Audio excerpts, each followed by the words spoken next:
تختلف معايا ناقش مع راسك وخذ حريتك. انا علاش ندير الفيديوهات عموميين صحابك تندير عليها الباتونت؟ لا، ما عنديش انا البراءه هنا، هذا ماشي اكتشافاتي، هذا الشيء هذا نقولوا باش تشاركوها بالصبر تناقشوا سواء معايا وسواء ضدي. انا ناقشتيه غير ناقشوا بشكل عقلاني وداك الشيء مزيان. يحط واخا تكون ضد الافكار ديالي، واحد اخر غيجي يتناقش معاك، وهذاك الشيء اللي بغينا الحق في الاختلاف، التحليل العلمي، الاعتماد على النقاش العقلاني المنطقي. ما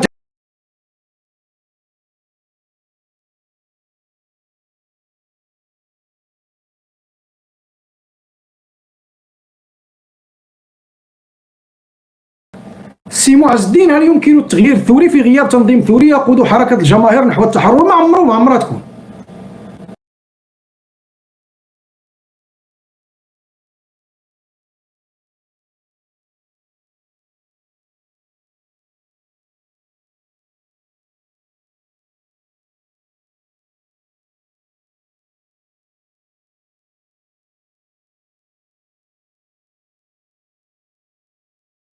التونسي تجمعوا أمام مقر محافظة المدينة للتعبير عن غضبهم إثر إقدام شاب في 26 من عمره على حرق نفسه أمام مقر المحافظة.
الله أكبر، الله أكبر.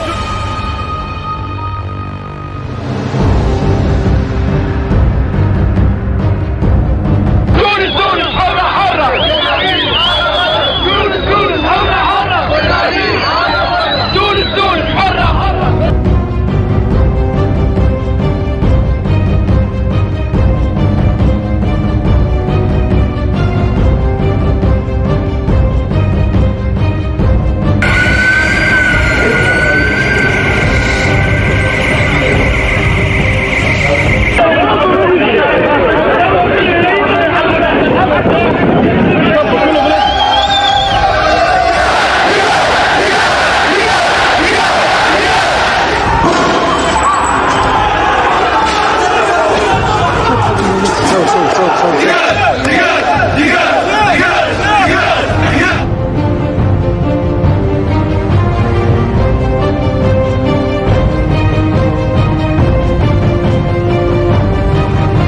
تحول الرئيس زين العابدين بن علي عشية اليوم إلى مستشفى الحروق البليغة ببن عروس، حيث عاد الشاب محمد البوعزيزي من سيدي بوزيد.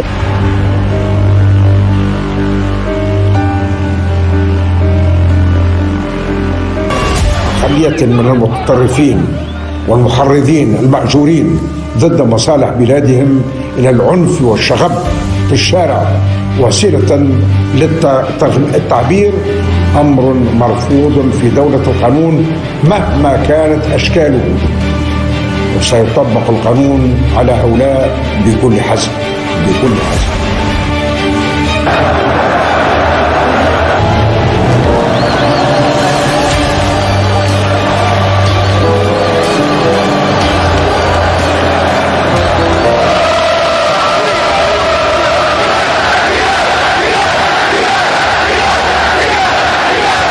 نديرو غير التنظيم الثوري والفكر الثوري ما كاينش، ما عمره يدير شي حاجه.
تحول الرئيس زين العابدين بن علي عشية اليوم إلى مستشفى الحروق البليغة ببن عروس، حيث عاد الشاب محمد البوعزيزي من سيدي بوزيد. معك الاثنان مرتبطان. الى نشرنا الفكر الثوري كون ميقن على انه ضروري سوف تفرز لنا قياده ثوريه واطار ثوري يعني. ولكن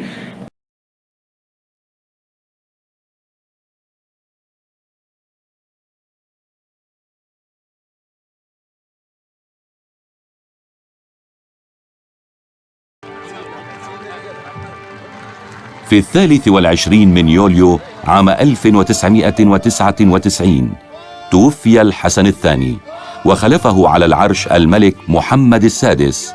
وبعد أسابيع من توليه العرش تمت المنادات على إبراهيم السرفاتي للعودة إلى الوطن. في تلك الفترة كانت إدارة الشأن العام تقودها حكومة ائتلافية يترأسها الاتحاد الاشتراكي للقوات الشعبية.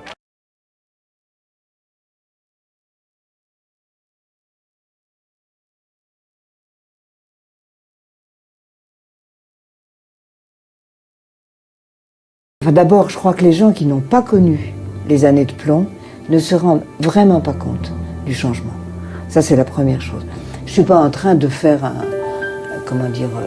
de vivre, de dire quelque chose d'idyllique, c'est pas ça. Mais entre ce qu'on a vécu et ce qu'on vit maintenant, il y a vraiment un monde. J'ai vécu des années où j'avais l'impression que la moitié du pays espionnait l'autre. Bon, maintenant, peu importe si je suis écoutée au téléphone, c'est rien ça. Je n'ai rien à dire qu'on ne puisse entendre. Et je ne suis plus suivie, les gens me parlent, les gens ont l'air d'être heureux de me rencontrer quand même pendant des années. Beaucoup de gens descendaient du trottoir, hein. Donc c'est un changement énorme ça.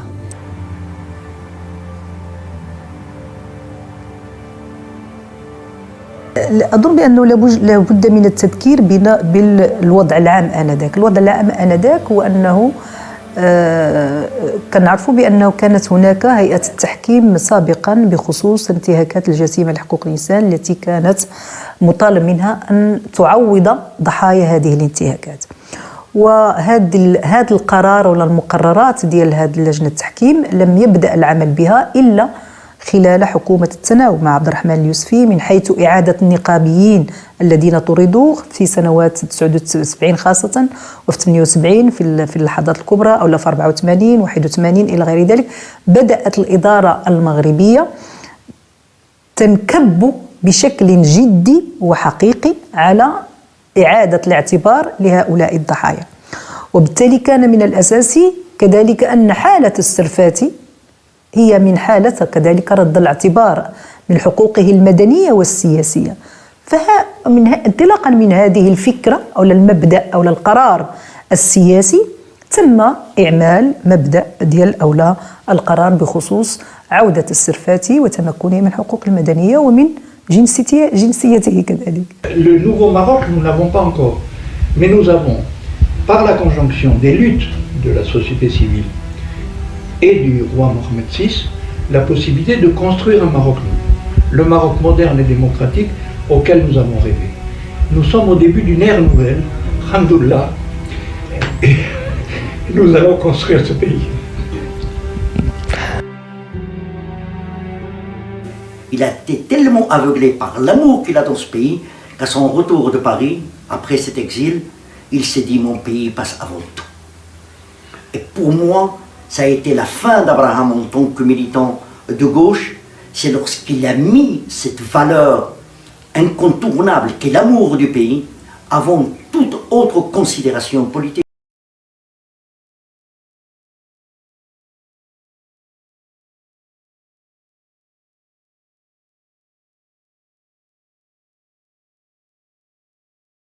مسلحة في هذه الظروف وهاد الناس اللي كاينين دابا في المغرب المكحله والكلاطه في يدو. هاي بهذه العقليه اللي عندنا في المغرب تعطيه كلاطه في يدو.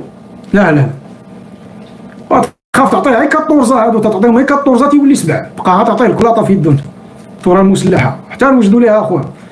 كاين درجات في الثوره والعنف الثوري تيجي درجات من اجي دابا.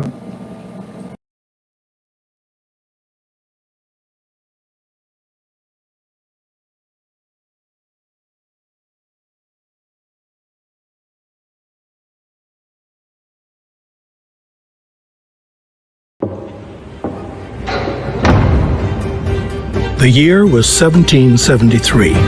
The American colonies were under British rule.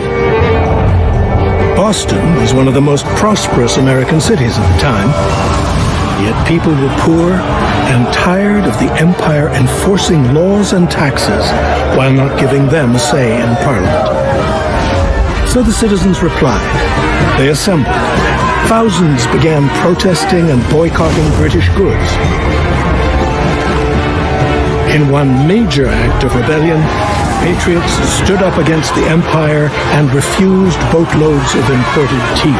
Hundreds of thousands of dollars worth of goods were destroyed. This was the Boston Tea Party. A slap in the face to the empire. An event that started the revolution that led to the birth of a country. Never again would the British rule America. ساهمت في التمييع، ولكن التمييع هذا المخزن عنده يد فيه.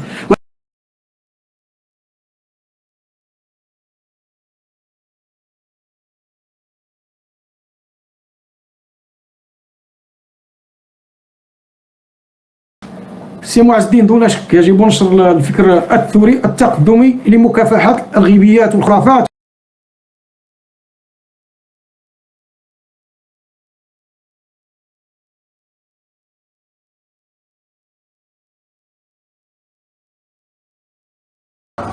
اتحررنا، الشعب التونسي حر، الشعب التونسي ما يموتش، الشعب التونسي العظيم، تحيا تونس الحر، المجد الشهداء، الحرية للتواسة، يا تواسة يا مهجرين، يا تواسة يا اللي شدتوا الحبوسات، يا تواسة يا اللي عذبوكم، يا تواسة يا اللي قهروكم، يا تواسة يا اللي غبنوكم، يا تواسة اللي سرقوكم، اتنفسوا الحرية.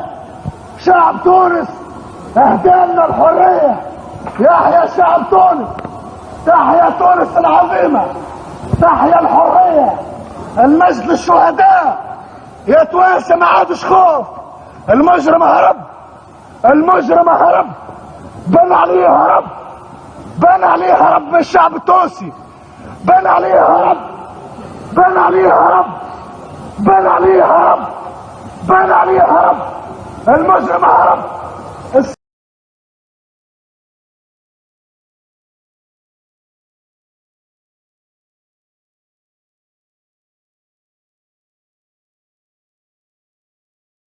عندها تكتسب ذاك الحس وتبقى تفرز بين الغلط والصح وتبقى تتحرك.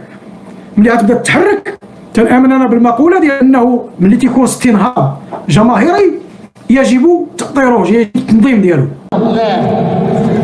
إنه الشهيد المهدي بن بركة في سنة 1900 الرباط، فهو الذي رد وبقوة سياسية على ما تعرض له الشهيد عمر بن جلون أثناء المؤتمر الثالث بمركزيتنا السابقة.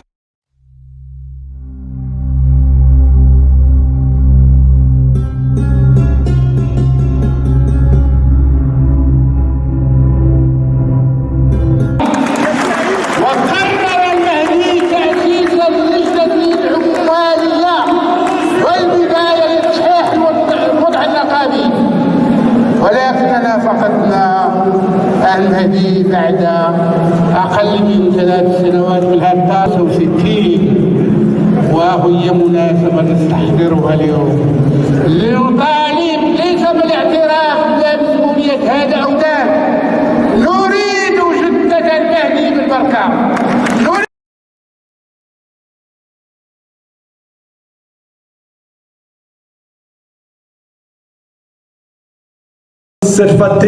والسرفتي برازي اللي بغيتو راه كرهتي وخرجتو لفرنسا، لا نقاش فيه. انا خرجت عرس الناس من دارو من الحساب بلاتي. خليني نكمل الله يرحم والديك. طيب انا رفضت ضد الاموي وهو كان ضدي، هو مع الاموي. هذا الماضي ديالي واقول لك شيء وسفهمها مزيان في سيد ربي. يمكن له يدير كل شيء، متفق معايا. واقول له غير الماضي ما يقدرش. الله ما يقدرش يغير الماضي، الله ما يقدرش يغير الماضي. وديرها مزيانه في راسك، هذا الماضي ديالي افتخر به، اعتز به، احب من احب، كره من كره. واللي ما بغانيش ما يسلمش عليا، واللي ما بغانيش يحاربني، واللي ما بغانيش ما قلتلوش باني يجي معايا او لا يساندني. هذا الماضي ديالي، والماضي ما يمكن نغيره لا انا ولا انت ولا غيري، لان الله سبحانه وتعالى ما يمكنش يغير الماضي، يمكن له يغير المستقبل وذاك.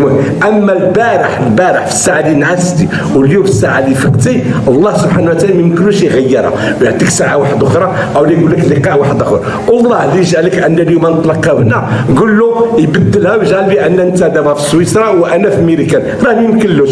دابا هي في المستقبل دابا دقيقه يمكن، ولكن في الماضي ملي كنت كتكلم ما يمكنلوش. وبالتالي انا ما جيتش باش نبدل الماضي ديالي، انا الماضي ديالي كل واحد كيفسرو كيما بغا. ستيرفاتي الراجل مع 23 مارس كان مع الجمهوريه الصحراويه، وكانوا في المحاكمه كيقولوا عاش الجمهوريه، وكان انفصالي، وكان مع البوليزاريو، وكان مع الجزائر. هذه لا نقاش فيه. سيدنا الله يرحمه الحسن الثاني قال لي انا ما كنخرجش، لان انا كنت في البرلمان، كنت في المجلس الوطني لحقوق، ماشي هذا الاخر، المجلس الاستشاري لحقوق الانسان، ومشيت للبرلمان الاوروبي ودابست مع مرات ستيرفاتي، ومشيت للاتحاد البرلمان، مشيت للاتحاد الاوروبي، ومشيت لامريكا، وكل شيء كيقول لي ستيرفاتي. قلت له سيدي ستيرفاتي خصك تخرجوا. قال لي انا ما كنخرجش مغاربي كيقول عاش البوليزاريو، انا ما كنعفيش على مغاربي مع الجمهوريه الصحراويه. قلت له سيدي ستيرفاتي ماشي مغاربي. قال لي شنو؟ قلت له برازيلي. قال لي اذا جبتي الحجره برازيلي سير خذ بالحبس ودرني ما بغيتي، ولكن خويا البلاد ورديته برازيلي وخرجته. وملي خرجت ستيرفاتي خرجت موراه 1200 معتقل، وخرجنا المعتقلين السياسيين كلهم، وكانت واحد الديناميكيه واحد الحركه عظيمه لان فتحنا بها السجون وخرجنا الطلبه وخرجنا الشباب، وافتخر بهذا. انت يمكن لك تكون عندك قراءه واحده اخرى هذاك شغلك، ولكن انني خديت ستيرفاتي وخرجته من المغرب وقلت له برازيلي، هذاك الماضي ديالي سيد ربي ما يمكنلوش يبدلو. فلا انا ما يمكنش نبدلو، انت ما يمكنش تبدل، ودا ما عجبكش من حقك تقول بان الماضي ديالي ما صلح، ولكن هذا هو الماضي ديالي. شكون الامور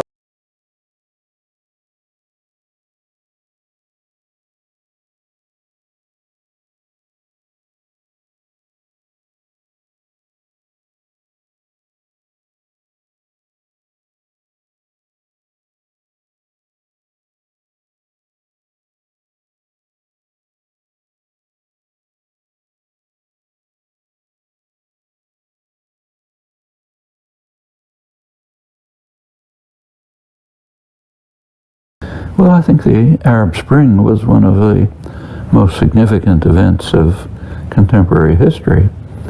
Did it succeed? We don't really know. I think it's a work in progress. If you take a look, it varied from country to country. It actually began in Western Sahara. Nobody talks about that, but they should.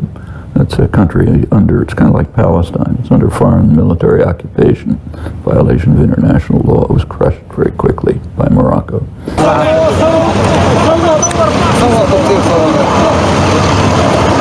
العلايات زغرت واقلة عبات ما تزغرت كاع ما تزغرت قابل مضبوط حيد لي بزغ امك الله يلعنك. لا بالشرط لا بالشرط لا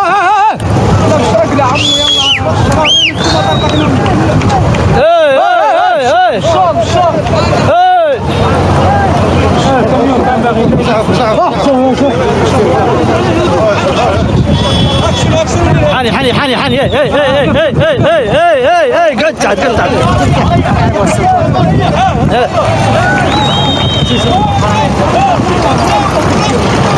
قعد واقعدوا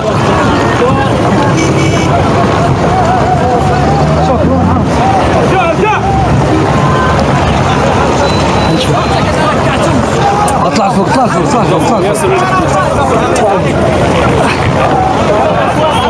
تعال But the first part of the Arab Spring that kind of enters history was shortly after in Tunisia. Tunisia is mainly under French influence from the external side, and the French tried to crush it. They were supporting the dictator Ben Ali even after, well after in fact, even after he'd been expelled, they continued to support him. They failed.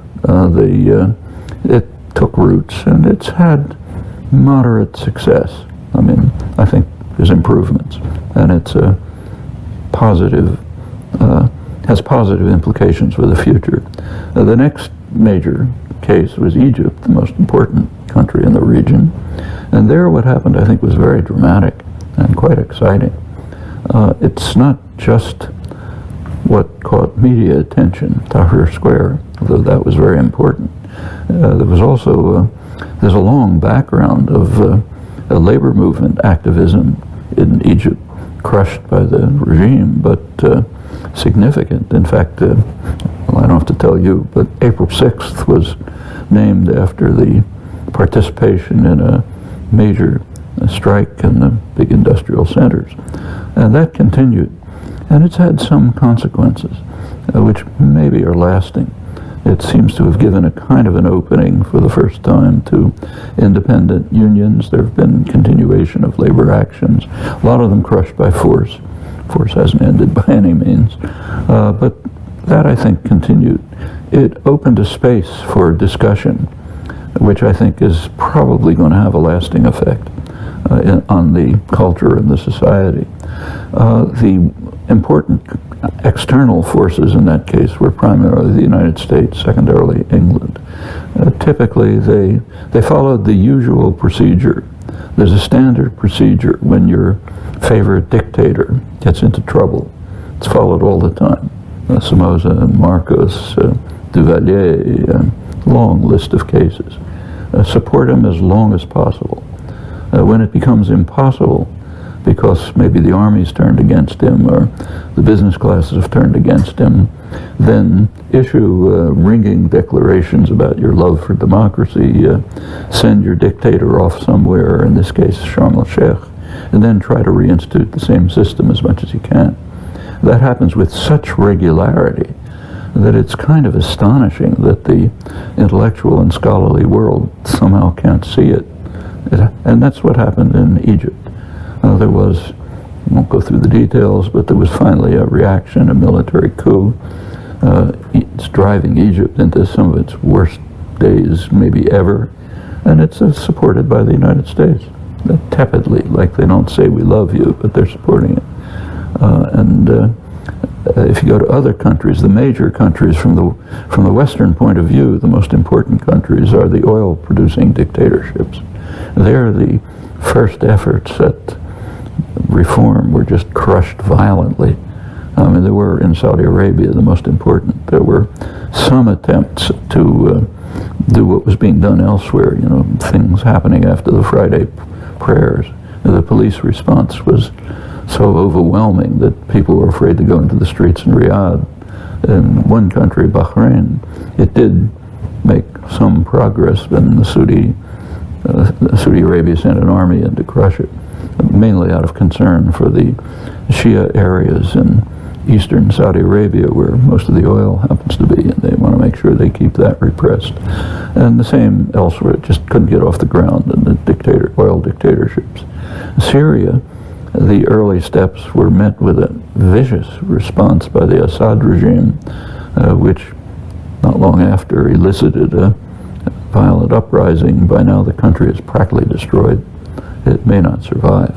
A huge number of the population is just fleeing in desperation. It's led to a confrontation between the brutal Assad regime on the one hand and the murderous jihadi organizations, which are more or less similar in ideology, though they're fighting turf battles. ISIS, al-Nusra Front, Ahrar, you know. So it's just a total disaster. What will happen out of all of this? I think it's very hard to predict, just as nobody could have predicted the Arab Spring. But my guess is that when the fragments sort of fall into place, there'll be a revival of the forces that led to the Arab Spring in the first place. And it's not the first time, after all. There's been effort after effort in the Arab and Muslim worlds to move towards democracy and development, almost always crushed by external force. Case after